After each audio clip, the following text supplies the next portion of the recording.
Good after and welcome to another edition of the Spare Change Challenge. So this is what, episode 111, I believe? Yeah, 111. 111. Guess that's nothing special, right? No more than 222 would be special. But yeah, we're back on Ignition Poker as usual. And we're trying to get up our 4 tables here. I've had some difficulty. I've been trying for a couple minutes to get up 4 tables and it's just not happening. This is a new table here. Do a standard 3-bet here. But yeah, we just keep getting these solo tables where we're by ourselves. And from what I can tell in the first few hands here, this is not a good seat. So I'm actually going to go ahead and get rid of, well, you know what? Probably should have stayed there and sat out, because it's probably going to put me right back there on that table again. I don't want to do that. Yeah, so I'm just going to sit out. Whatever. And we'll try for a different table. I had no problems a couple hours ago. I had a session earlier, and I mean it was just like tons of tables available, and the games were actually really good. About was it about 11 or noon, something like that. I don't know if this guy turns out to be a fish. I might stay.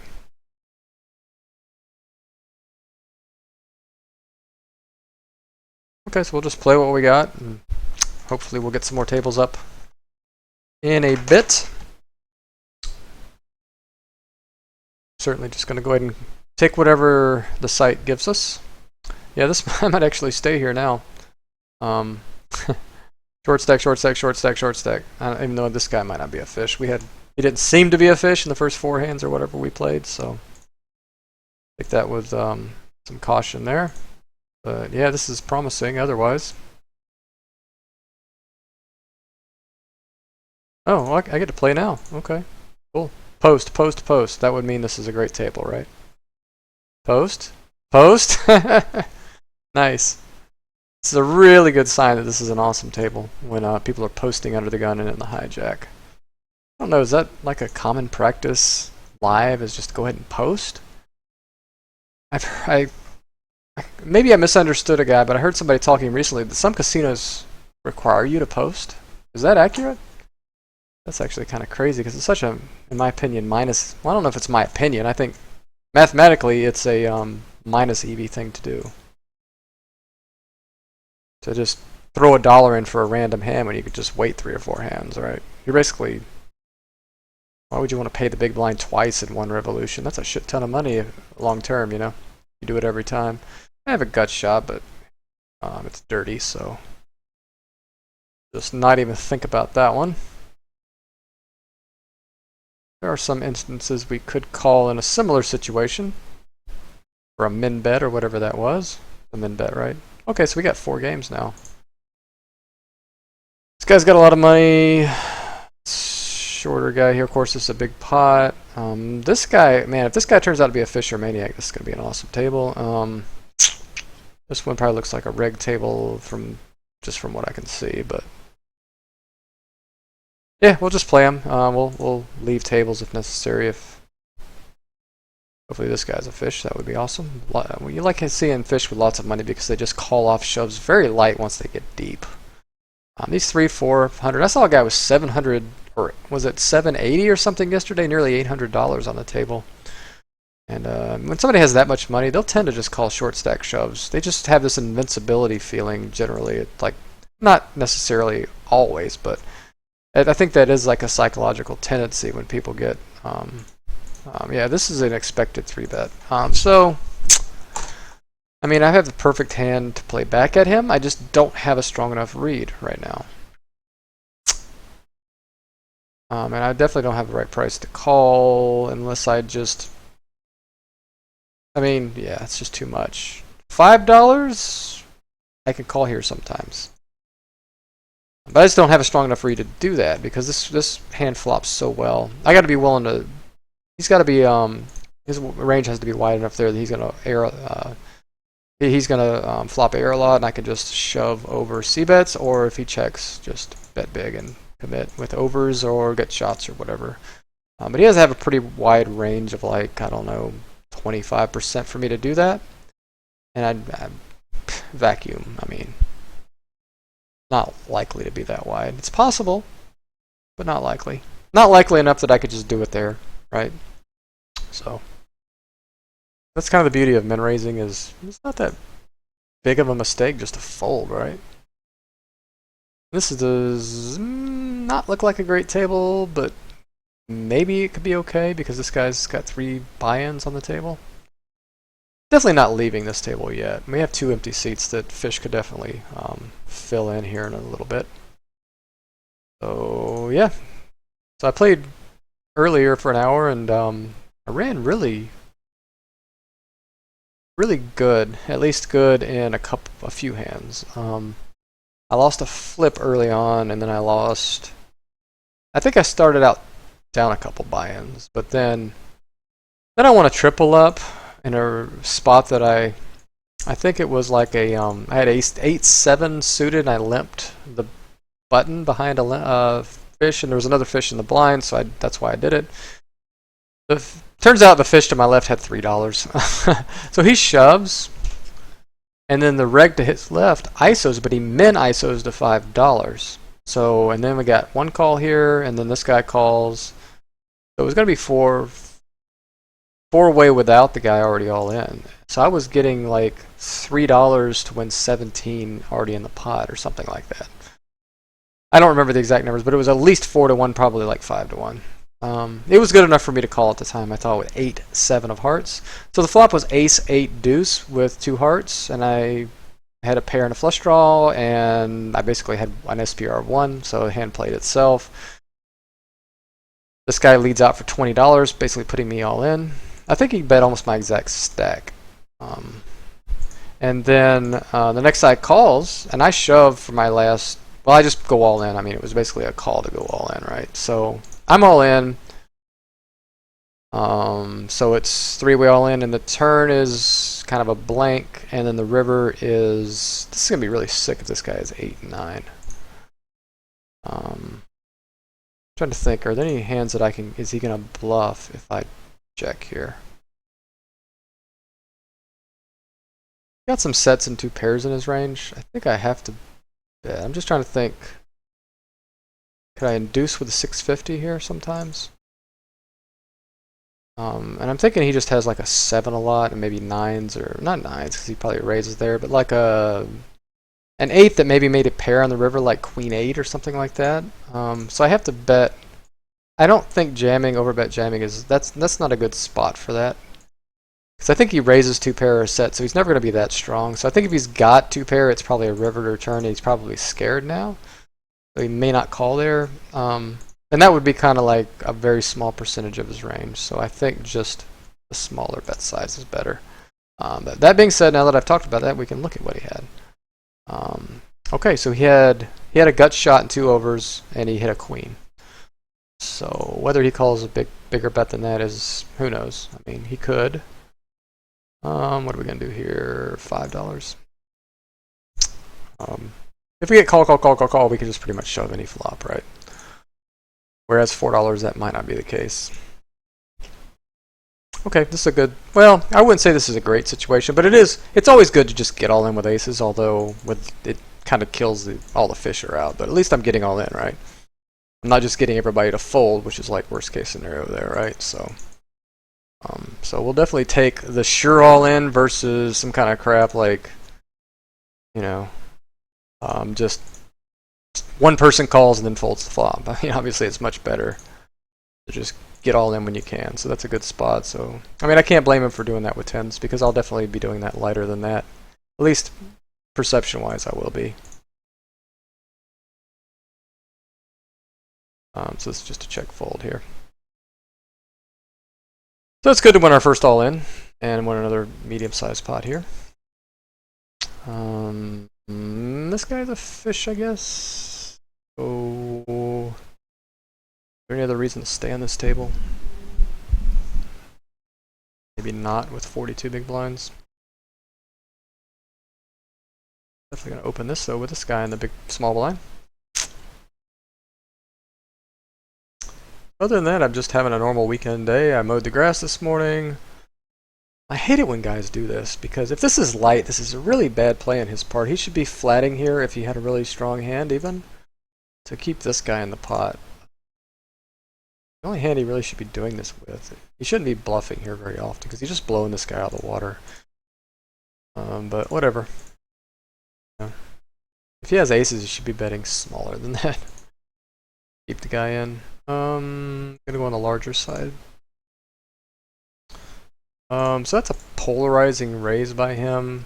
Jack 9 is kind of out of the question, so I mean 9-7. He's obviously committing himself, so I think just putting it in. I don't want to have like a overcard come and kill my action if he has a 10 here, so I'm just going to get it in. If he has an 8, he has an 8, you know, whatever. Just go with it. So we want another all in. This is a standard shove here. Little Beans got off to a good start. It's kind of a continuation of my last session. I think I was probably up 150 or 200 last today so far. So that's another. I could be up 250, 300 today easily. I mean, well, anyways, getting back to the other session.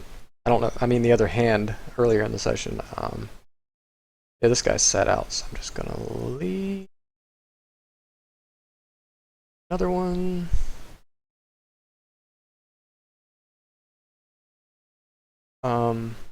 Say when you triple up, anyways, I keep getting off track here. So the river was an 8 giving me trip 8s, but it turns out that I didn't even need it. I was good on the flop and turn. I think the guy to my left had 5-3. The guy that the original raiser just had Jack 9 for air. He bet $20 on the flop into 4 people with air on an ace high board. That's pretty bad. And then the other guy had a similar type, no pair hand.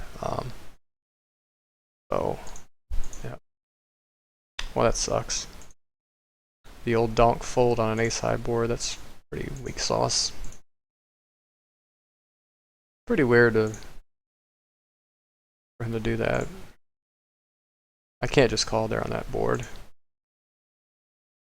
Not gonna c-bet here. This guy is kind of stationy, maybe.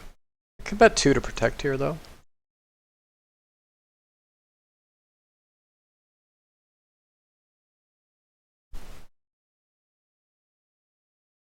That's tempting.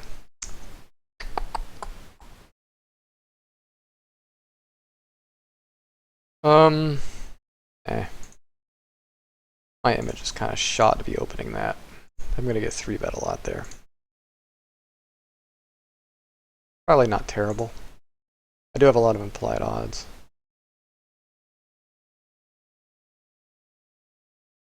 But I think I'll forego it this time.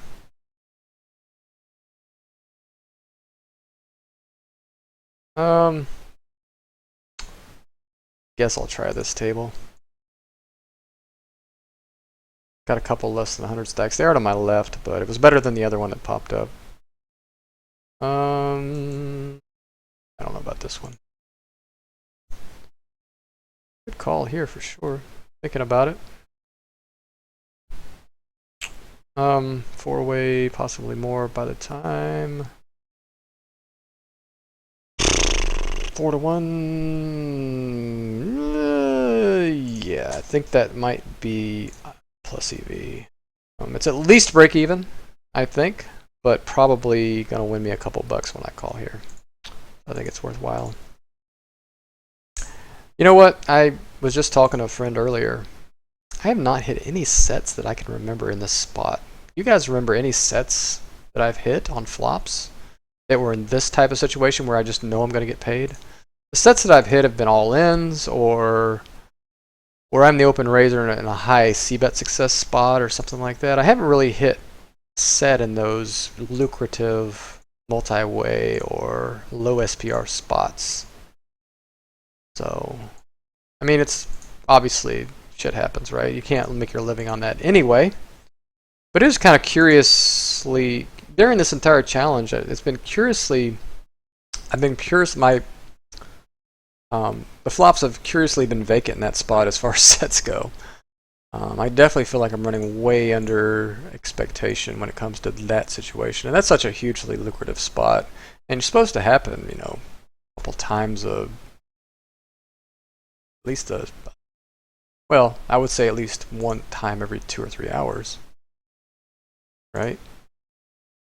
Every 300 or 400 hands, maybe? I don't know. I mean, what can I do about it, right? But I did notice in the first part of this challenge, I was looking at my set, and I'm only hitting about sets it was about 8% for a significant sample, which is about 3% under what you expect, right? 3 or 4%. I mean, just spitballing here, right? I mean, not spitballing, just talking. I mean, just talking the talk. But I mean, there's nothing I can do about it. But it is interesting, though, that it just goes to show that hitting sets and winning in those spots is not something you should be building your game around. And a lot of people do kind of build their game around that, especially people that play 100 big blinds, set miners or whatever.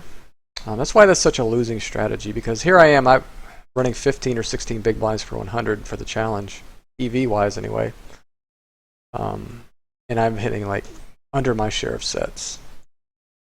So that's one of the good thing about playing mid-stacked or short-stacked is you're not reliant on trying to flop sets. It makes you play better in other areas of your game and not have that be a crutch for you. If you think about it that way, you know.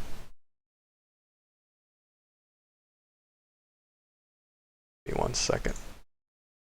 Somebody's messaging me on Skype. I want to see if it might be important. I don't like to interrupt the stream, but it could be important. And there we go.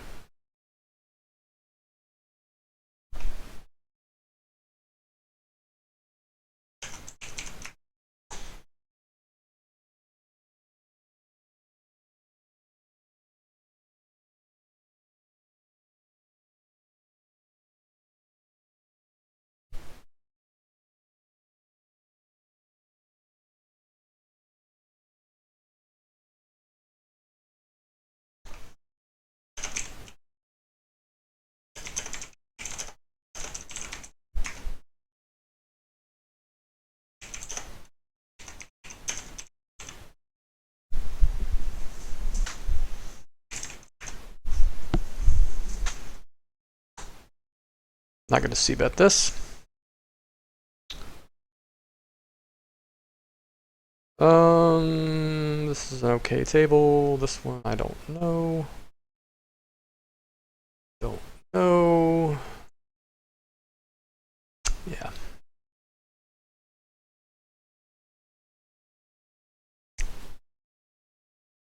So back to earlier, and then I had ace queen, and I flatted an aggro's under the gun raise with 2 fish behind me. One of the fish flatted behind me on the button.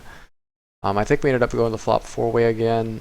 The board is ace queen, low card, 2 hearts, and I have top 2 pair obviously. And the initial raiser c-bets for like $5, and I flat the fish to my left flats. The turn is a blank, and I check shove the turn. He had 9-10 for an open ender. I guess, yeah. I guess no, it was actually, yeah, it was ace queen jack because king 10 would have made a straight. So I was a little wary of that, but what are the odds that the one guy behind me, the fish that I'm trying to target, just happened to have king 10? So if he has that, good game, sir. I mean, it has SPR of like 1.5 on the flop, so I'm not folding. I'm never getting away from top 2 pair, even if a heart comes on the turn there. So he ended up having an open ender on the turn and was basically drawing to.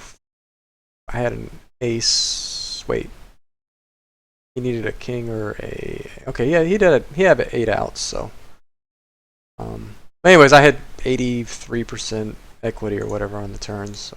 And I held, and that was another triple up just because of how much money was in there already. Because of the c-bet on the flop that was pretty big. Vacuum shove here with 24 big blinds.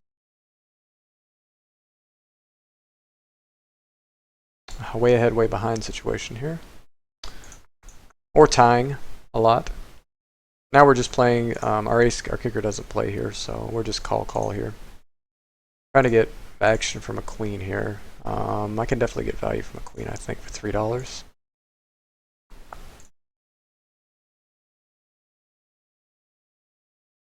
If he check raises, he probably has pocket threes. Or a bluff. Or a six. Most likely a bluff, though. It just depends on the timing and what his raise looks like and everything. So, unfortunate spot here. We have to fold. Wow, this guy's 71-14. That's a small sample, but I think we have to...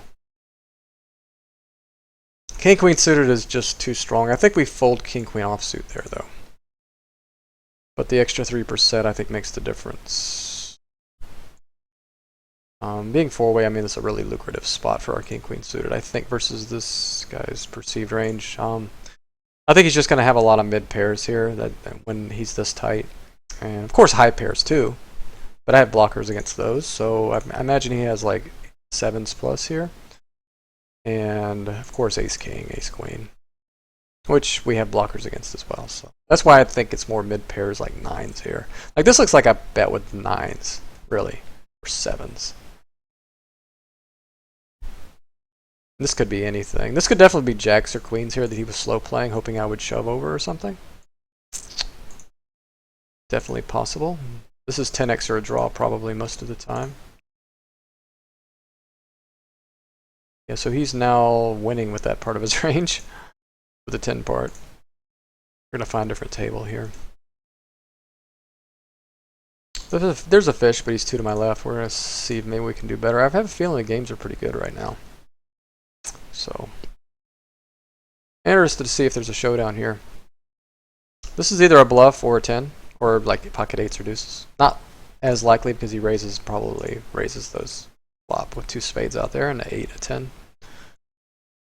Yeah, so it's a polarizing bet, but I think I would have to lean toward folding with this guy. I think if he's gonna call that bet, he should have bet the turn. Should have bet folded for like 13 or 9 or something. Because this guy's surely gonna raise a 10 on the turn. Check raise. So let's see what this guy had. Let's see if my range guessing ability was accurate. Yeah, it makes sense. So he had ace 6 of spades. He had a flush draw on the flop. And hit an ace on the river, obviously. Yeah, that's really... I mean... Like I said, I mean... He didn't have a made hand on the turn. He was trying to get his free cards. So I don't blame him for doing that. But when you hit your ace, I mean... I actually don't mind the call if he has a read on this guy that he's an aggressive player, but we just don't. I mean, it's one hand. We don't have that read. So, I mean, that could be a great call there. Either he's got a 10 or nothing, or 10 or a boat or nothing, right? So if this guy's like, turns out to be like 40, or I mean, anything, 24-24 with 5 aggression factor over a decent sample, or 3 aggression factor. I could see that being an okay call on this part, but the thing that would make me have to have a really strong read is the fact that it was multi-way. Wasn't it 4-way? There's so many more ranges involved. There's just more likely somebody has a made hand there. So I think, considering that, unless he's got some kind of history or read with this guy, which is hard to have history on Ignition, that's a fold. If it was heads up, that's different. So I'm not trying to be results oriented because that can be a good call there. But you are really only beating a bluff with ace high there. I just don't know that the frequency is there. I like this guy's bet sizing though. It was pretty, wasn't it like pot? So it was maybe over bet slightly. It was a pretty sophisticated bet size, I think. I'd have to look at it again. What did he bet on the river, and what was the size of the pot? Does it show the pot? Bet 21. It was called, so there was 42. So 52, 62. Okay. So there was 24 in the pot before the bet, right? So you bet 21 into 24. I mean, it's on the larger size, so it is still a polarizing bet. I actually like it. I think it's big enough that you're going to maximize value and still look polarized to some players, but small enough that somebody might call because if they don't even think about such things, they might call there because it's only 21 into 24. Whereas you might be kind of pricing yourself out of some non-thinking player types who see big bets as strength. So that's a pretty sophisticated bet size. This might be a strong player here. Well, stronger than your average Ignition player. A thinking player, let's put it that way. I mean, he could just happen to have made a good bet size there. I mean, that it could be that too. But he picked 21, which is under pot, not half pot, not one of these. It was definitely a typed in bet, it looks like, so.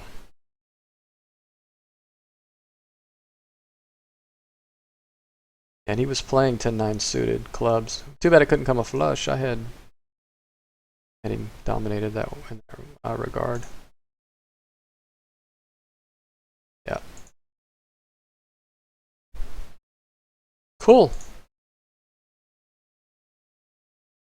Cool to see interesting hands played like that. It's fun. We got the niner here. Expecting that we're going to be able to shove because this guy is pretty aggressive looking. This could definitely be a check shove on the top left.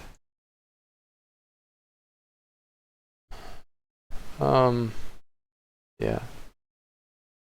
Don't have a read here. Now I think it's just a bet. It's not the best spot to do it. There are worse spots though. So we lose a flip here, which is fine.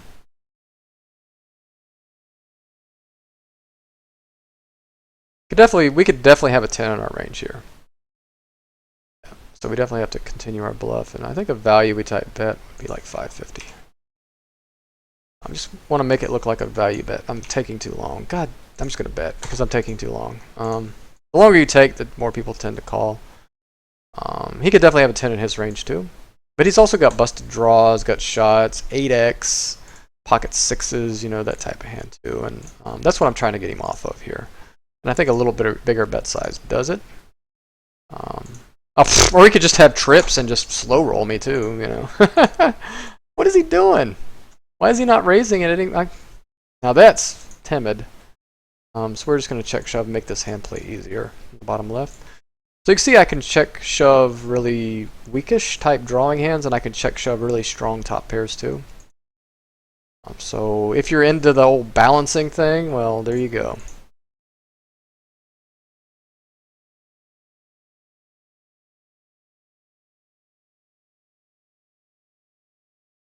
Because I think when you check shove, people do think you have that type of hand a lot.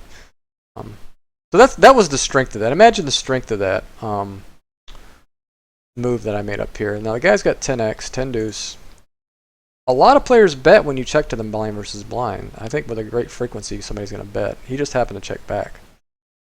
You could tell he was like a timid player because he didn't raise at any point with his trips. So unfortunately I ran into that type of player. I couldn't have known that though because of the sample size. If I had known he was a straightforward passive player, I think betting the flop is better, but I think vacuum wise, I mean in a vacuum it was better to the crappy table, get off quick. But imagine the strength. That's why I think that's a really strong move, because if he can bet second pair and full when I have 6 high, when he has like 65% equity or something, that's what makes that move so strong. Not that he's necessarily always going to fold there, but I think if he bets, he's going to bet probably 70% there. Not necessarily his player type, but people like to bet pairs on draw heavy boards when you get checked to, because I can't really rep anything. So if somebody knew that I played that way, it makes it, even if somebody knew I was doing that with the exact range I was doing, it still makes it really tough to play against, because I can have a wide range of hands when I do that. So do they bet and protect their 10? Or do they bet and get blown off their 10? Or have to call with their 10 when I'm also doing that with top pairs and over pairs? And anyway, see what I mean? So something you should think about, this is just a little tip, something I've been thinking about lately is, if you to play your range a certain way to make it the most plus EV possible and the most difficult to play against. Imagine your opponent could see your hand and see your range and know exactly what it was. Play your range in a way that even if he knew your hand, it would still make it damn tough for him to play against. If you can play your hand face up or your range face up and still play at least equilibrium, imagine what you're going to do when it's more of an unbalanced spot, you know, and they're not thinking players. Anyway, so no matter what situation you run into, you're probably doing a plus EV play is what I'm saying. And we are vacuum most of the time here, right? So.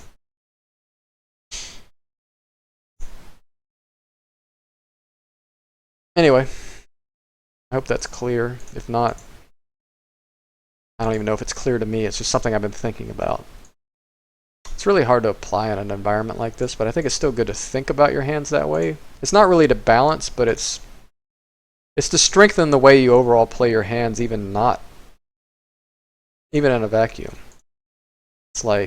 It's almost like there's multiple ways to play every hand, but if you go with the I can't go wrong here no matter what he has or what he thinks of me, you might be losing a little value if he's a certain player tendency, but you're also making up for the times that he's the opposite in, where you're the times you're maximizing against a certain player type, you're also minimizing against a different player type. So if you can find a balance somewhere in between, I'm not going to fall for this. You have a more consistent win rate in your over time, right? And I think it probably by doing that a lot of the time, especially when you are in a vacuum. Now, of course, if you've got some kind of read, I mean, throw that out the window, right? But that was like a vacuum spot. But if you've got some kind of read, by all means. And we're almost never completely readless. There's always something, or not always, but a lot of the time there's something. I'm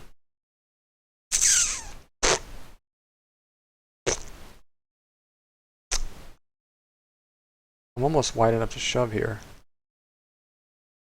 This guy's 24. Jack range. Dealing only 33%. So he's got a pretty wide hijack range according to what I know here. It's not like he's stealing 80% and he's 24-19. He's 24-19, he's only stealing 33%. So he might have like a wide spread out range or whatever.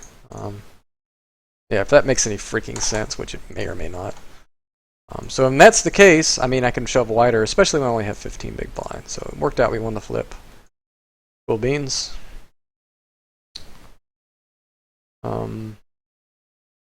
Back to the other thought. I think I beat a dead horse with that one, so.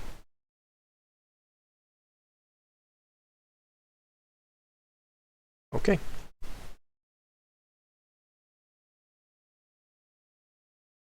So yeah, I've already been playing about 35 minutes here. That's really doesn't feel like it, does it? Oh, I gotta go. My rib, I don't know if I mentioned this, I'm smoking ribs right now. They look pretty damn good too. I didn't have any wood chips really to cause any smoke, but I'm just going with the heat, the right temperature, and this, I guess the charcoal to add flavor. Didn't buy any more wood chips, and I have the right kind in my yard, like hickory, but part of the tree still, and I would have to chop off a limb and dry it out. All that good stuff. Unless anybody else knows a better way of doing that.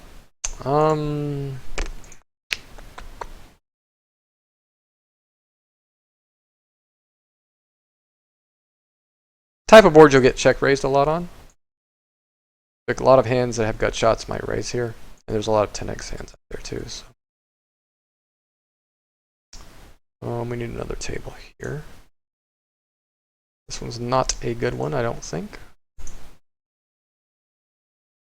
We'll take our dollar and run. What the son of a... Why did they just do that? Frickin' Ignition, man. Frickin' software. Is this the same table? Oh, I guess it is. Yeah, it looks like it because there was 2 empty seats, right? So a little trick here I think I figured out is it'll kick you off the table, but you get to see what the dynamic was before.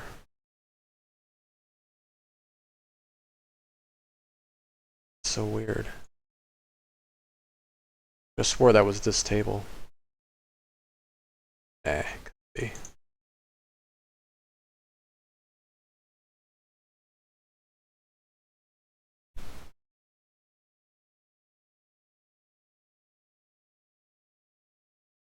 Yeah, a little picture of my ribs here as they're cooking. I don't know if you can see that. Phone, can you see that on my phone? It's just one rack I'm doing today, but yeah, it's kind of a not really a hobby because I'm not that into it, but I do love ribs and I love the process of doing it. It's kind of cathartic, I guess. Is that the right word? Relaxing. So this is why shoving the last hand is good. It kind of builds like an instant maniac image. This could be light for sure. Doesn't matter though, I'm still putting it in when he's got half my stack out there. Hopefully this guy was slow playing jacks or something and now shoves. That'd be cool. Don't mind a three-way all in. See what I mean? Deuce please. Don't give him outs. That was too close for comfort. Those runners suck. Remember yesterday he was winning those yesterday? Let's see. This good table. I don't know.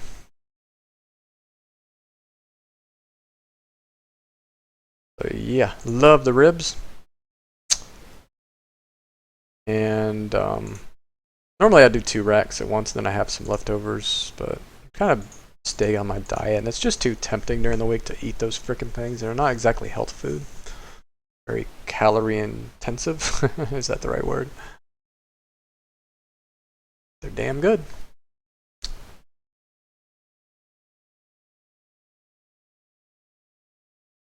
Yeah, so that would be like the ultimate job for me, right? Or one of the jobs I would love is like being one of those guys that runs a barbecue restaurant and does competitions and things like that. Be a hell of a lot of fun, in my opinion.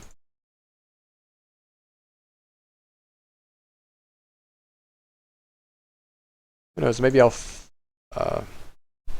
fund a venture in the future with poker money. Start my own barbecue restaurant. Not that there's not enough of those in the Carolinas already. Believe it or not, though, there's a lot, but they're still not like it's not like Memphis where it's just so. There's not as much quality ribs around here as say Memphis or something. I'm gonna c-bet here because I have a gut shot. He could have some small pairs here. I think. We're also going to get check raised off our hand here a lot, but it's not like we have anything really to realize. We have 9 high. We don't mind just taking the pot down. We don't care if we get check raised because we can't continue anyway, right? Now, this is unfortunate. We don't have a diamond, so that happened a lot yesterday too, where we get it in dominating and lose. It's kind of gross because we're really running good in this session. I don't really want to dump off everything I just won. But I mean, what can I do? I can only just get it in good, right? I mean, it's like, what am I going to be upset about getting it in with Ace King versus Ace Queen? Wow! I feel good. Alright, haha Noba? Hahu Noba. Did I say that right? Thanks very much for the follow. Much appreciated. Let's replace this table. Get off my... Get out of my freaking... Oh! Did I get it? I think I made it.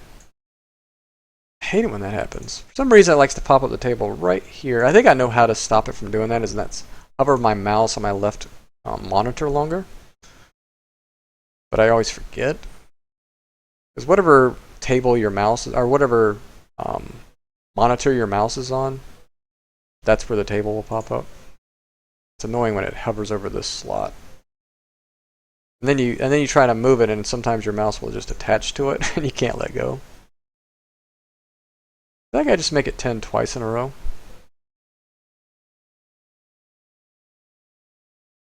Check fold here.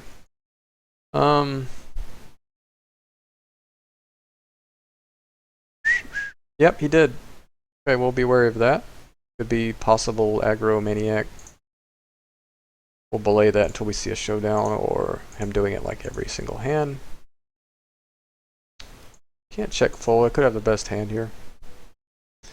The 2 pair, queens and tens. This guy is now betting $5. Could it be a slow played 10?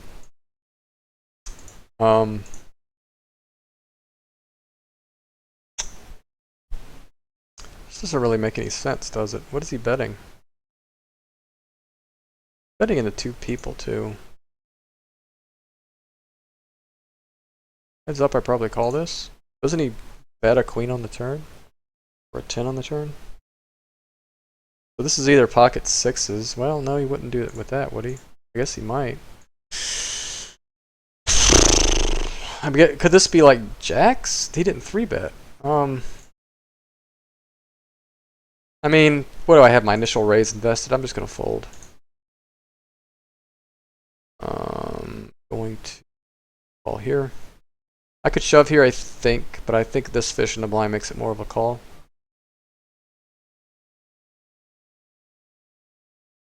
I think with that stack size, I was just able to shove.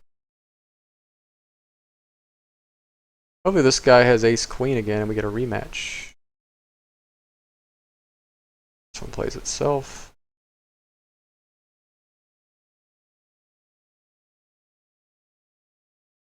So once again, way ahead, way behind. If this guy has ace X, we're probably behind a lot of the time. Well, not a lot of the time. Just if, yeah, so like 3 hands, right? Well, obviously I would discount ace deuce, but it's possible. I think this is just a flat. Bet a little on the bigger side here to protect and stop us from getting bluff raised as often. We bet fold this for two or three streets here. It's interesting. This could definitely be like 7s or something, but I think betting is better than checking. Bet again. Wow, okay. This guy just raised. Do I value shove now? I'm gonna bet small again. Alright, this is a check fold here. I'm gonna get away from this. I'm gonna feel silly if this guy has like ace 10, but this guy's kind of a passive fish. I think it's just a check fold. It's an easy fold here. Yeah, this is a boat here every time, right? Damn! This guy was bluffing? He didn't just fold a flush, did he? Damn it! I want to see the showdown. Pretty sure this guy had a boat, though. Or a flush. He could have had a flush, but it looks more like a... Well, yeah. I mean, if this guy had 200 or 100 big blinds, too, maybe he just check calls with a flush there, but... This guy was short, so that's why he could shove, I think. So I may... Was it a good fold or a bad fold? Don't know yet. I'll check that hand history. Get out of my freaking... Check this hand history. What did he have? Did he have a flush draw as well? Did they both have flush draws?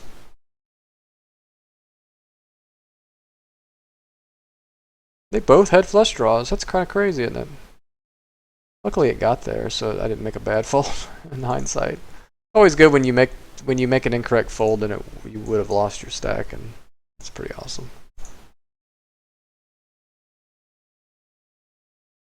Not that I could have known it was an crap. It won't let my hold'em indicator attach. That's why I'm refreshing this table. Did that earlier too on this same slot. I don't want that table. I want this table. Oh, bastard. Starting to get old. Alright, I think we got back to where we wanted to be, and hold'em indicator is working, so there we go. Man, it's work. So I would discount this guy having a super strong hand necessarily because he's aggro, first of all. He's 3-betting a lot. And this guy has been stealing wide, so we could have this guy crushed. He could definitely have like king queen or ace 10 here or something. Or just complete air. And now he's obligated to call with his 10-5 or whatever. Yep, see, queen 8. Deuce, please. There's the 5. Whew. It's always a turn card, right? Gives him a chance. He can't just be drawing dead, right? That would be too freaking easy. But we'll take the double up. just the same. Shit drives me crazy when I can't just get a freaking rushing turn card for him. But at least we flopped the king, so his queen and 8 wasn't an out, because he did spike the 8, right? Bet quick here. Most people don't bet big when they have trips. Damn. Such a good spot. Such a good board to get action on, too. Alright. We're not the slow playing kind. Not in that spot, anyway.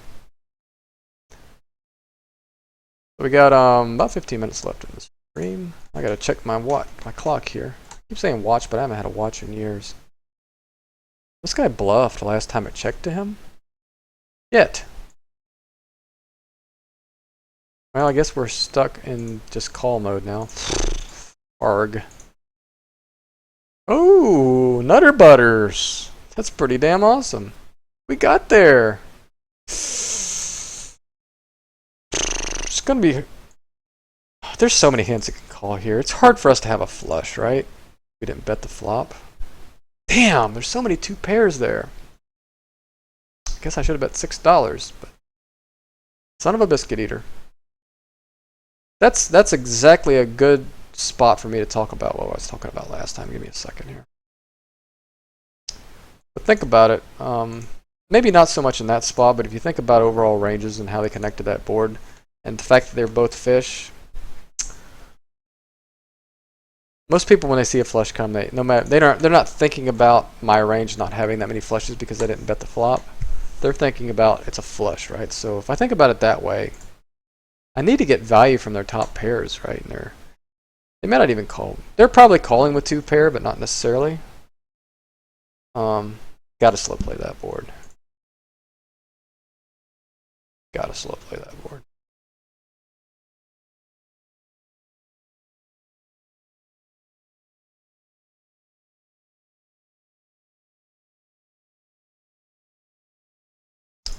So what's he likely got here? Like pocket 8s or something?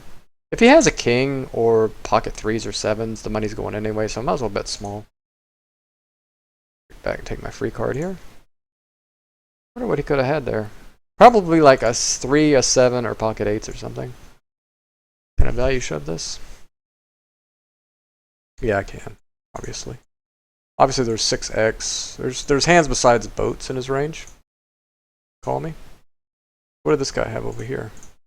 And we're running good. Except for the one flip we lost, right?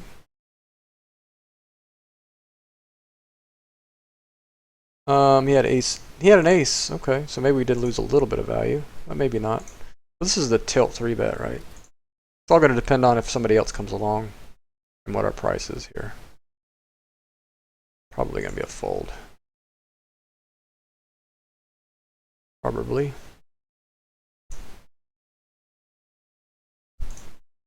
Man, there's so much going on. This is an action-packed. Oh, well, I guess we have to fold now. I'm pretty sure this guy's folding. Wow, that's definitely a tilt call. So this guy's probably got a weak hand, or like a mid-small pair or something. I would have flopped the queen, but I'm never seeing the flop there. This guy had like a speculative hand.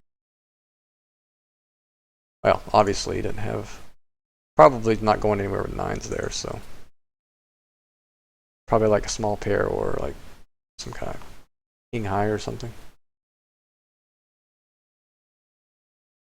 Guess we'll take that seat. But yeah, this has been a good session as far as interesting stuff happening and running decent as well. Not complaining. We ran actually better than this in the first session today, so we could be up a huge amount today so far. Maybe $300 or $400. Maybe not that much. I mean, I'm confident it's at least $200 we're up today, but could probably be $250, $300 at least. It's never a bad thing. Let's finish this month strong, right?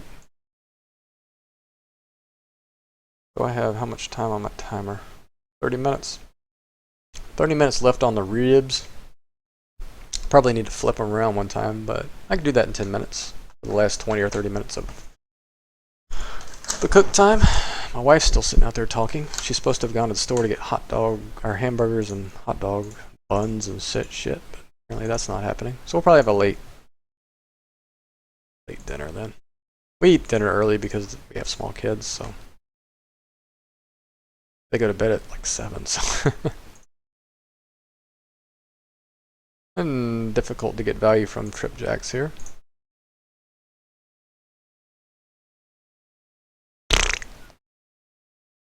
Okay, now we can fold. We had it the whole way. Good thing it wasn't a blank 4 on the turn. What did this guy call with? Small club? Yeah, 7 of clubs. So 9, 10. So he had the second nuts there with the 9, 10 of clubs. I would have value bet too.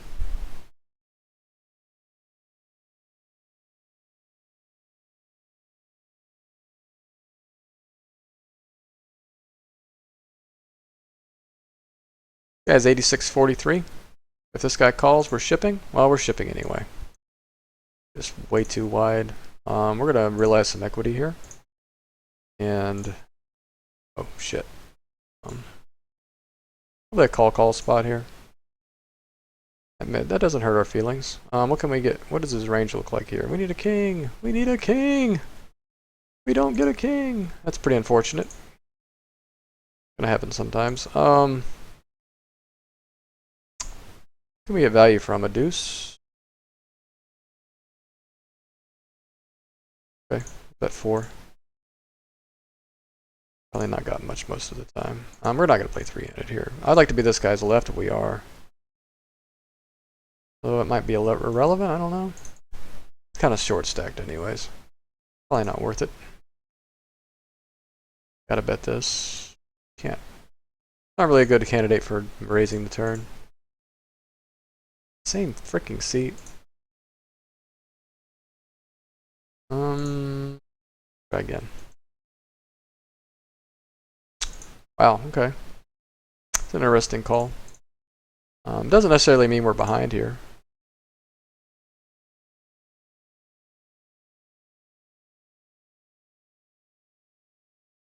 I'm gonna fold this. Hey, Diego. Diego says, hi sir, in this session all in versus 3, I won 3 buy-in, next hand ace-ace, I folded to nit. You folded ace-ace on the flop? Or do you mean you had to pair of aces on the flop? I'm not sure. Surely you didn't fold aces pre-flop, right? You mean... If you're saying you didn't want to risk 3 buy-ins with aces, if you could put your entire bankroll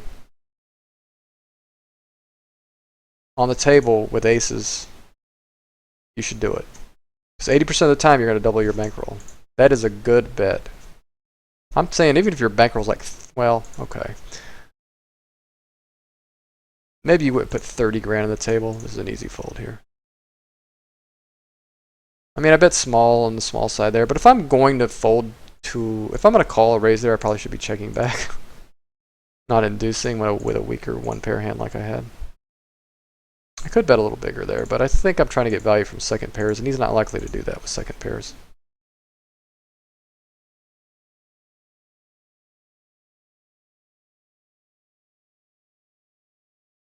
Yeah, if I had a 30,000 bankroll and I could put it all in with aces on the flop, heads up at least, I think I would do it. I mean, that's not going to ever happen, but you should never have your whole bankroll on the table anyway. I would bet it. I would consider at least half my bankroll, you know, 15,000 out of 30. If that was the case, if that was ever possible, but certainly a large portion of your bankroll you would be willing to put on the line with aces, because look how far ahead of in time it puts you. Worst case scenario, you just rebuild, right? I think I have enough information here to do this. Wow, did we just run into frickin' kings? Blind versus blind, and then we spike. That makes up for that one, right? Phew! That's the $54 that's welcome in our bankroll. Yeah, we ran a little bit bad situationally in the last few minutes of this session. Sucks.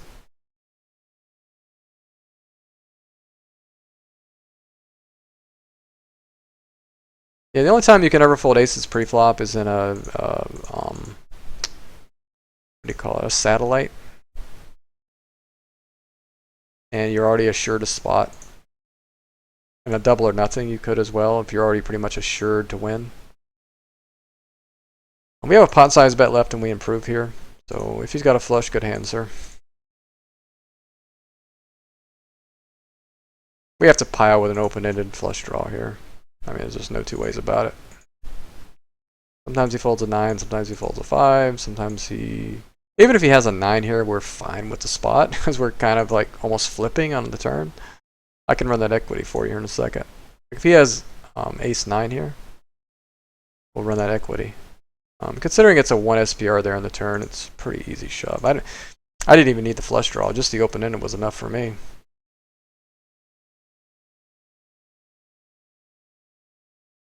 I'll run that equity here.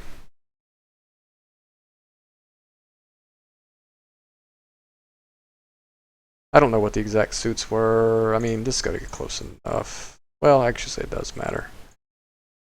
So if I had like the jack of spades, I don't remember what it was, but it's like a what was it? 9. Let's say 9, 8. I don't even know what the board was. What was it? Something like that, right? Wait, was there 3 spades? It was 3 spades. Something like that. Here I'm tanking over here. So let's run it against like ace 9. We have like 40% equity.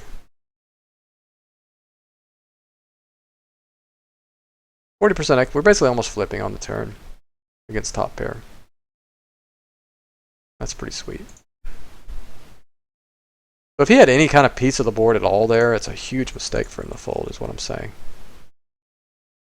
Chalk one up for us. We had jack high, so I'm guessing we were probably behind there most of the time. I'm not even going to start this table. In fact, I'm going to sit out next big blind. Maybe we'll let this one go through. Maybe we can try and find one more table where we're just about to be in the... Damn it. We're about to be in the big blind. Let's see. Yeah, forget it. We're just going to go ahead and end it. Because I got ribs to do. Standard c-bet.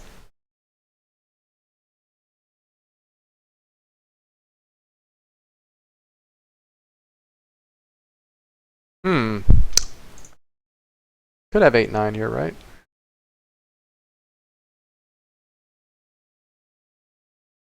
Take the fishy route. We're setting ourselves up to get bluffed, but I mean that's a small part of his range anyway, right? Oh, he has 6. That's fine.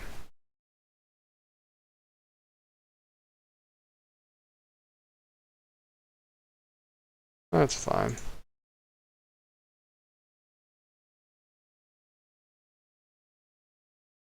Okay, it's a decent, fun session, right?